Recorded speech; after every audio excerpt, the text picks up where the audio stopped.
Hi guys, last எபிசோடில் சித்தி எல்லாம் சுற்றி கேள்வி கேட்டுக்கிட்டு இருக்க சேர்மேனும் பிரசிடெண்ட்டும் பார்த்துட்ருக்காங்க. இதுக்கெல்லாம் நான் காரணம் இல்லைன்ட்டு யோம் சொல்லிக்கிட்டு இப்படி ஆச்சு சேர்மேனோட கம்பெனியை டேக் ஓவர் பண்ணிட்டு அவன் பிளான் போட்டுக்கிட்டு இருக்கேன். இங்கே மாப்பிள்ளையும் பார்த்தீங்கன்னா ஹீரோயினும் பேசிகிட்டு இருக்காங்க. இன்றைக்கி என்ன அதிசயமாக கூப்பிட்ருக்கேன், சரி சீக்கிரம் சாப்பிட்டு ரொம்ப டைம் ஆச்சு அப்படின்ட்டு அவர் அவசரமாக சாப்பிட்ருக்க. நம்ம ஹீரோயின் பார்த்தீங்கன்னா எனக்கு டிவோர்ஸ் வேணும் அப்படிங்கிறாங்க. இவர் பார்த்தீங்கன்னா நீ என்னதான் நினச்சாலும் நாளாக டிவோர்ஸ் கொடுக்க மாட்டேங்க, ஹீரோயின் எனக்கு வேணும் அப்படின்னு கண்டிப்பாக சொல்லிடுறாரு. இவர் டக்குன்ட்டு எந்திரிச்சு கோவப்பட்டு கிளம்பிடுறாரு மாப்பிள்ளை. பட் அவருக்கு போகவும் மனசில் திரும்பி வந்து உட்காந்துட்டு நம்ம ஹீரோயின்கிட்ட பேசுகிறாங்க. நீ என்ன நினைக்கிறேன்ட்டு தெரியாது, ஆனால் நீ நினைக்கிறத விட நான் உன்னை அதிகமாக லவ் பண்ணுறேன், என்னாலலாம் உனக்கு ஈஸியாக டிவோர்ஸ் கொடுக்க முடியாது, நான் சாரி அப்படிங்கிற மாதிரி மாப்பிள்ளை டிவோர்ஸே தர முடியாதுன்ட்டு சொல்ல ஹீரோயின் என்னை வெறுத்தெல்லாம் கொடுக்கல அப்படின்னு நாங்கள் சொல்கிறாங்க. நீ வெறுக்கிறியோ இல்லையோ அது எனக்கு மேட்ரு இல்லை, நீ தான் எனக்கு முக்கியங்கிற மாதிரி மாப்பிள்ளை டிவோர்ஸ் தர மாட்டேன்ட்டு சொல்லிட்டு இருக்க.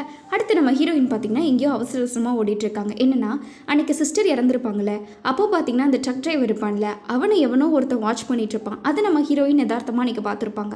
மேபி இது எதுக்காச்சும் லிங்க் இருக்குமோ அப்படின்ட்டு சிசிடிவி கேமரா செக் பண்ணலான்ட்டு போனால் 3 நாளுக்கு முன்னாடி போலீஸ் வந்து கேட்டாங்கன்னா பென்ட்ரைவில் காப்பி பண்ணி வச்சேன், இதுங்க பார்க்குற அப்படின்ட்டு இந்தாங்க பென்ட்ரைவ்னு கடைக்காரர் எடுத்து கொடுக்குறாங்க. நம்ம ஹீரோயின் பென்ட்ரைவை வாங்கிட்டு அவங்க வீட்டுக்கு போவாங்கன்னு பார்த்தா சேர்மன் வீட்டுக்கு பொட்டி படுக்கையெல்லாம் எடுத்துகிட்டு வந்துட்டா. அவங்க அம்மா பார்த்துட்டு ஷாக்கு, மா என்னால் இதுக்கு மேலே முடியாது சாரி நம்ம ஹீரோயின் சொல்ல அவங்க ரூமுக்கு போய் அவள் பாட்டுக்கு அந்த பென்ட்ரைவில் என்னதான் இருக்குன்னு போட்டு பார்த்துட்ருக்கா. அப்போ எவனோ ஒருத்தன் போகிறான். நம்ம ஹீரோயின் எங்கேயோ பார்த்த மாதிரி இருக்குன்னு போனால் அது பாடி கார்டு. இவளுக்கு டவுட்டு வந்துடுது, ஹீரோ வேற சொல்லியிருப்பார்ல நீ வராத அன்னைக்கு ஆனால் யாரோ சுட்டாங்கன்ட்டு, அதே மாதிரி யாராச்சும் ஆதாரக்கு இது கிடைக்குதான்ட்டு அந்த வீடியோவை மறுபடியும் ரீப்ளே பண்ணி பார்த்துக்கிட்டு இருக்கா. அப்போ யாரோ ஒரு அதே மாதிரி படகு வருது. பார்த்தா பிரசிடென்ட்டு. இவளுக்கு பார்த்துட்டு இல்லை கரெக்டாக பிரசிடென்ட் வேற வந்து தாத்தாக்கு வேற உடம்பு சரியில்லை, நீ உன் வீட்டில் இருக்கிறதா நல்லதுன்னு சொல்ல நம்ம ஹீரோயின் தாத்தா கிட்ட நான் பேசிக்கிறேன் சேர்மன்ட்டுன்னு சொல்கிறா. இருந்தாலும் அந்த நம்ம பெனால்ட்டி வேற எக்ஸ்ட்ரா பே பண்ணணுன்ட்டு பேசிக்கிட்டு இருக்க. கரெக்டாக பார்த்தீங்கன்னா ஹீரோவோட வாய்ஸ் ஓடுது, நீ யோம் வீட்டுக்கு கிளம்புறதா நல்லதுங்கிற மாதிரி சேர்மன் சொல்லிட்டு போக இங்கே சித்தியை பற்றின ஃப்ளாஷ் நியூஸ் தான் ஊரு பூரா ஓடிட்டுருக்கு. நீ எதுக்கும் கவலைப்படாத, நம்ம எப்படியாச்சும் கம்பெனியை டேக் ஓவர் பண்ணிடலாம், இப்போ நீ ஹெல்ப் பண்ணுற மாதிரி ஒரு ஆக்டிங்கை மட்டும் போடு, நான் எல்டரை மீட் பண்ண போகிறேன், கண்டிப்பாக நல்ல செய்தியோடு தான் வருவேன்ட்டு யோம் சொல்லிட்டு இருக்க. எல்டர் யாருன்னு பார்த்தீங்கன்னா சவுத் கொரியாவோட பிரசிடென்ட்டு. உங்களுக்கு பிடிக்கிறன்னு காட்டி தேசங்களோட பெரிய கம்பெனியோட சிஇஓவே மாற்றுறீங்க அப்படின்ட்டு, எனக்கு பாலிடிக்ஸ் நான் சுவிட்சர்லாண்டில் வேறு மாதிரி பண்ணுறேன்னு சொல்ல நம்ம 2 பேரும் சேர்ந்து தானே பண்ண போகிறோம், அப்படி தானே இது வரைக்கும் டீல் பேசிச்சு அப்படிங்கிறாங்க. பட் இவர் ஒத்துக்கிற மாதிரி இல்லை. கடைசியில் யோம் பிரசிடென்ட்டுன்னு கூட பார்க்காம அவரை திட்டிகிட்ருக்க, எங்கிட்டயே வேலையை காட்டிட்டு இல்லைங்கிற மாதிரி அவர் முறைச்சிட்ருக்காங்க. இந்த பக்கம் சீஃபு, நான் ஹீரோவை பார்த்து ரொம்ப நாள் ஆச்சு, நான் வேணா உங்கள் வீட்டுக்கு வந்து பார்க்கட்டான்னு கேட்க, நீ ஹீரோவை பற்றிலாம் கவலைப்படாத, அவர் நல்லா தான் இருக்காரு, முதல்ல நீ கம்பெனியை பாரு, பெரிய பொறுப்பேற்றுக்க போகிற, நல்லா வேலை செய்கிற மாதிரி சொல்லிட்டு இருக்க. பிரசிடென்ட்டுக்குன்னா மூஞ்சியே இல்லை, என்கிட்ட நீங்கள் இதை பற்றி பேசவே இல்லை, ஏன் இவ்வளோ சீக்கிரமாக வைக்கிறீங்கிற மாதிரி பிரசிடென்ட் ஷாக்காக. சேர்மன் ஒரு லுக்கு விடுவார் பாருங்க, நீ எனக்கு நல்லா வேலை செஞ்சிருக்க, என்னோட மருமக எல்லாமே தெரியும், அதை விட முக்கியம் நீ யோமோட ஆளாச்சே, அவனுக்கு தானே நீ விசுவாசமாக இருக்க, எப்போ யோம் உன்னை பார்த்து பயப்படுறானோ அப்போது இந்த பதவியெல்லாம் உனக்கு தான், அது வரைக்கும் என்கிட்ட எதுவுமே கேட்காதுன்னு சொல்லிட்டு சிஓ மட்டும் ஞாபகம் வந்துருச்சுன்னா எல்லாம் சரியாக போயிடும், சீஃபை மாற்றுறது தான் கம்பெனிக்கு கரெக்டுன்னு பேசிகிட்டு இருக்க. இவர் இந்த மீட்டிங்கெல்லாம் ஏற்பாடு பண்ணிட்டு இருக்காங்க, போர்ட் மீட்டிங்க்கு. அப்போ அந்த இடத்துக்கு கரெக்டாக பிரசிடென்ட் வராங்க. நீங்கள் நினைக்கிற மாதிரி சேர்மனுக்கு ஹெல்த் ஒன்றும் சரியில்லை, அவர் எல்லாத்தையும் ரொம்ப மறந்துக்கிட்டு இருக்காரு அப்படிங்கிறாங்க. நீங்கள் உங்களுக்கு ஞாபகம் இருக்குமான்னு கூட தெரியாது, ஆனால் கொஞ்ச நாளில் உங்களையே மறந்துடுவார், இனி என்ன டிஸ்கஷனாக இருந்தாலும் என்கிட்ட தான் ஃபஸ்ட்டு சொல்லணுன்ட்டு அங்கே போய் அமுக்கருக்கு ஐடியா பண்ணிவிட்டு நம்ம ஹீரோயினை தான் பார்க்க போகிறாங்க. ஹீரோயினுக்கு உடம்பு சரியில்லைன்னு ஹாஸ்பிட்டல் கூட்டிகிட்டு போயிருப்பாங்க. நான் கூட நல்ல விஷயம்னு நினச்சேன், பார்த்தா உடம்பு முடியல, சரி பரவாயில்ல உள்ளே கூட்டிகிட்டு வாமா அப்படின்ட்டு சொல்லிட்டு இருக்க. நீ ஒத்துக்கிட்டதுக்கு தேங்க்ஸ் இங்கே வரக்கு அப்படிங்கிறாங்க. நான் பெனாலிட்டியை பே பண்ணுறதுக்கு தான் ஒத்துக்கிட்டேன், அந்த பணம் வந்துருச்சுன்னா நான் போயிடுவேன் அப்படின்ட்டு நம்ம ஹீரோயின் அவர் சொல்லியிருப்பார்ல உங்கள் அப்பாவை நான் கொள்ளலை அப்படின்ட்டு, அதெல்லாம் பொய் தானங்கிற மாதிரி நினச்சி அழுதுகிட்டு இருக்க. அவங்க ஹஸ்பண்ட் இன்னும் இன்றைக்கி ஹாஸ்பிட்டல் போயிருந்தியாமான்ட்டு கேரிங்காக இருக்காரு மாப்பிள்ள, நம்ம எதனா கொஞ்சம் எஃபோர்ட் போடலாமா, ட்ரை பண்ணலாமா அப்படின்னு கேட்க ஹீரோயின் எனக்கு டிவோர்ஸ் வேணும், குழந்தையே பிறந்தாலும் நான் டிவோர்ஸ் வாங்காமல் விட மாட்டேன்னு சொல்கிறாங்க.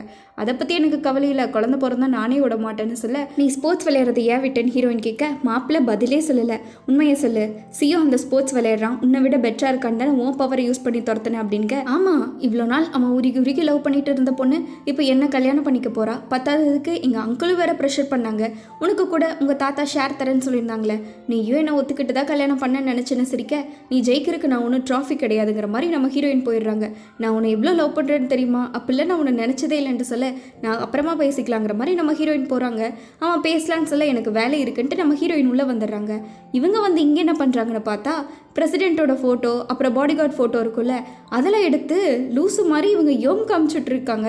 அனுப்பலாமா வேண்டாமான்னு யோசிச்சுட்டு இவங்க பாட்டுக்கு அனுப்பி விட்டுட்டு இருக்க அடுத்து பெருசாக எதனா அவன் பண்ணுவான்ல. இங்கே சித்தி பார்த்திங்கன்னா வந்துடுறாங்க. எங்கே பணத்தை தூக்கிட்டு கொள்ளையடிக்கிறதுக்கு வந்து பாஸ்வேர்டு போட்டு பார்க்குறாங்க. எரர்னு காட்டுது.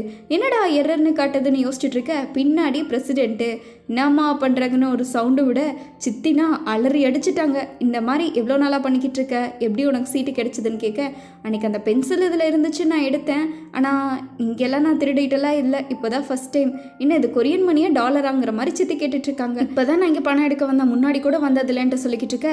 இந்த பாஸ்வேர்டு உனக்கும் தானே தெரியும், நீங்களும் தானே பணம் எடுத்திருப்பீங்கம்பாங்க.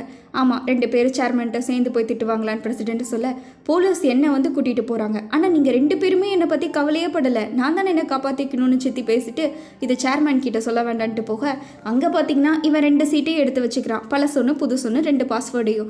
இந்த பக்கம் சித்தி ஆல்ரெடி அமைக்கிட்டு போயிருப்பாங்க ஏற்கனவே, இந்த டைம் மிஸ் ஆகிடுச்சு. பிரசிடென்ட்டுக்கே நிஜமாக பாஸ்வேர்ட் தெரியாது போலன்ட்டு சித்தி ஷாக் ஆகிட்டுருக்க. அதே மாதிரி பிரசிடென்ட்டு யோம்க்கு கால் பண்ணி பேசுகிறாங்க. பழைய பாஸ்வேர்டும் இல்லை, புது பாஸ்வேர்டும் இல்லை, இப்போ சிஓக்கு மட்டும் தெரிகிற மாதிரி பாஸ்வேர்ட் மாற்றி வச்சுருக்காங்கன்ட்டு சேர்மேன் மேலே தான் இவனுக்கு ரொம்ப ஆசையாச்சு. சேர் அதில் உட்காந்து எப்படியாச்சு இந்த கம்பெனியை நான் அடையாமல் விட மாட்டேன்ட்டு பிரசிடென்ட் பேசிகிட்டு இருக்க. யோம் கூட ஒரு மீட்டிங் போட்டிருக்கான். அதில் ஏதோ ஒரு இன்ஜெக்ஷன் கொடுக்குறான். இந்த டைம் கண்டிப்பாக கதையை முடிக்கிறங்கிற மாதிரி இவன் சபதம் எடுத்துகிட்டு போயிட்டுருக்க. அங்கே அடியாளோட தலைவர் இருக்காங்களே, அவனை காட்டுறாங்க. என்னப்பா எப்படி இருக்க, தப்பு தான் அன்றைக்கி நடந்தது, அதுக்குன்னு எவ்வளோ நாள் தான் அதையே நினச்சிட்டு இருக்க போகிற, மூவான் ஆகிறது தானே வாழ்க்கை, புது ப்ராஜெக்ட்லாம் பண்ணலாம்ல, செத்தவனோட குடும்பத்தை நான் பார்த்துக்கிறேன், ப்ராஜெக்டை மட்டும் பண்ணி கொடுன்ட்டு யோம் ஏதோ பெரிய ப்ராஜெக்டை பற்றி பேசிகிட்டு இருக்க. அவன் என்ன சொன்னான்னு நமக்கு காட்டல. இங்கே பாடி கார்டு ஃபோன் பண்ணி இந்த மாதிரி யோமனிக்கு உங்களையும் மாப்பிள்ளை டின்னர் கூப்பிட்டாங்க, மறக்காமல் வந்துருங்கன்ட்டு சொல்ல ஹீரோயினும் வந்துடுற அப்படின்ட்டு கிளம்புறா. அப்போ தான் இவ ஒரு விஷயத்தை நினச்சி பார்க்குறா. இவன் அந்த ஃபோட்டோவெல்லாம் வாட்ஸ்அப் பண்ணியிருப்பாள். அப்போவே யோம் பார்த்தீங்கன்னா உங்ககிட்ட கொஞ்சம் தனியாக பேசணும் வா அப்படின்ட்டு மெசேஜ் அனுப்பியிருப்பான். இந்த மாதிரி நான் பெனாலிட்டி இல்லாமல் டிவோர்ஸ் பண்ணிட்டேன்னா உங்களுக்கு நான் அந்த ஃபோட்டோஸ்லாம் கொடுக்குறேன்னு சொல்ல, அதனால் எனக்கு என்ன யூஸ், பிரசிடென்ட்டையே காப்பாற்றணும் அப்படின்பா. நீங்கள் அவரை தானே சேர்மேன் ஆக்கலான்ட்டு இருந்தீங்க, அவர் இமேஜ் போச்சுன்னா என்ன ஆகும்னு நினச்சி பாருங்கிற மாதிரி ஹீரோயின் சொல்ல, பரவாயில்லையே நம்ம மிச்சத்தை டின்னரில் பேசிக்கலாம்னு நினைக்கிறேன்னு சொல்லியிருப்பாங்க. அதெல்லாம் நினச்சிட்டு நம்ம ஹீரோயின் டின்னர் போகலான்ட்டு கிளம்ப இவளோட ஃபோட்டோவை யாருக்கோ வாட்ஸ்அப் பண்ணுறாங்க. அநேகமாக அடுத்த ப்ராஜெக்ட் நம்ம ஹீரோயினை தான் இருக்குன்னு நம்ம நினச்சிக்கிட்டு இருக்க. ப்ரூஃப் பண்ணுற மாதிரி அதே மோதிரத்தை போட்டு வந்துட்டுருக்கான். அவன் நம்ம ஹீரோயினை ஃபாலோ பண்ணிக்கிட்டு இருக்க. இங்கே பார்த்தீங்கன்னா நைட் ஷிஃப்ட் ஹீரோக்கு பார்க்குறக்காக வந்திருக்காங்க. பார்த்துக்காங்க நல்லா அப்படின்ட்டு தோஸ்து சொல்லிட்டு நம்ம ஹீரோக்கு போத்தியெல்லாம் விட்டுட்டு சாப்பாடெல்லாம் ஊட்டிட்டுன்னு சொல்லிட்டு அவர் கிளம்பிக்கிட்டு இருக்க. இந்த அம்மா ஹெட்செட்டை போட்டு படுத்துட்டாங்க. அந்நேரத்துக்கு நைட்டு எவன்னு தெரியல நம்ம ஹீரோவோட டோரை ஓப்பன் பண்ணவன் ஹீரோ கிட்ட வந்து அந்த ட்ரிப்ஸ் இருக்குல்ல அதை ஏற்ற பார்த்துட்ருக்க. கரெக்டாக இப்போ ஹீரோ கையை பிடிச்சி ஒரே சுற்றி போடுவார் பாருங்க. அந்த ஊசி பறந்துடும். சைலண்ட்டாக இருங்கன்ட்டு அந்த அம்மாவையும் சொல்லிட்டு இந்த பக்கம் ஹீரோ பார்க்க பிரசிடெண்ட்டாக செத்து போன மாதிரி நம்ம ஹீரோவை வெறித்தனமாக பார்த்துட்ருக்கேன்ட்டு அதோட இந்த எபிசோட் முடிக்கிறாங்க. ஏன்னா கைஸ் எபிசோட் நல்லா மாஸாக இருந்துச்சா, பிடிச்சிருச்சா இல்லையா அப்படிங்கிறத கமெண்ட்டில் கடகடன்னு டைப் பண்ணிவிடுங்க. வீடியோ பிடிச்சிருந்தா லைக் எல்லாம் பண்ணியிருப்பீங்கன்னு நம்புகிறேன். அடுத்து ஒரு செம்மையான சர்ப்ரைஸ் நாளைக்கு உங்களுக்கு இருக்குது, பார்க்க மறக்காமல் சப்ஸ்கிரைப் பண்ணிக்கோங்க, ஷேர் எல்லாம் பண்ணுங்கள். Bye sweeties.